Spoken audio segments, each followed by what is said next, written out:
everyone, welcome to this video. Today we are going to prove two triangles are congruent using the angle-side-angle postulate and the angle-angle-side theorem. We're going to start with the angle-side-angle postulate. And again, we can abbreviate and just use ASA to stand for angle-side-angle. This postulate specifically says if two angles in the included side of one triangle are congruent to two angles in the included side of another triangle, well then the two triangles are congruent. Looking at this diagram here, if we're given that angle B is congruent to angle E, well we need another pair of angles because we need two.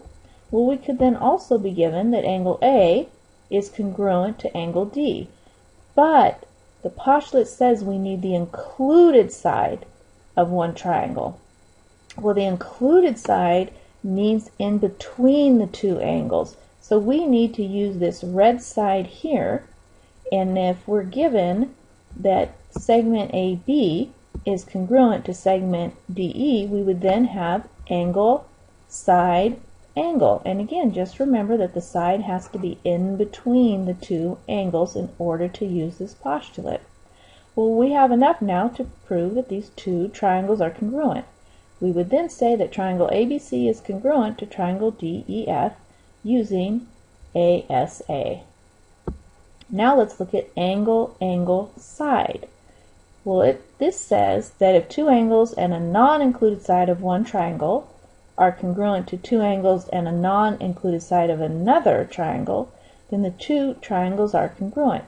So looking at this diagram here, if we're given that angle B is congruent to angle E, and then we're given that angle A is congruent to angle D, well now we have two angles, but we need the non-included side.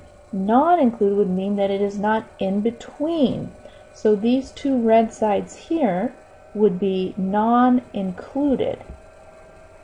And if we are given that segment AC is congruent to segment DF, well that would be enough to use the angle, angle, side postulate.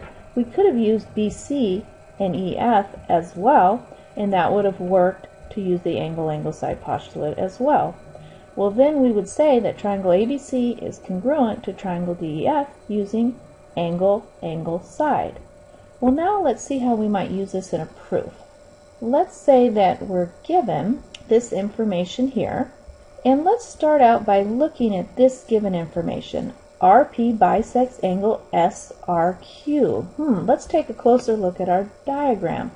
RP is this segment right here, and it's telling me that it bisects SRQ, this whole big angle here. Well, bisects means to cut the angle into two congruent angles. Well, that would then mean that these two angles here are congruent because the definition of the angle bisector. Well, now let's add this given information as well. My diagram is already marked, and that of course would just be given. Well, now I have two angles that are congruent, but I need a side in order to use angle, angle, side. Well, remember that if two triangles share the same side, well then we would just use the reflexive. So we would then add that segment RP is congruent to segment RP by the reflexive POC. Now I have an angle, and a side. I would then say that triangle SRP, which is this triangle here, is congruent to triangle QRP by angle, angle, side. I'll see you guys in class.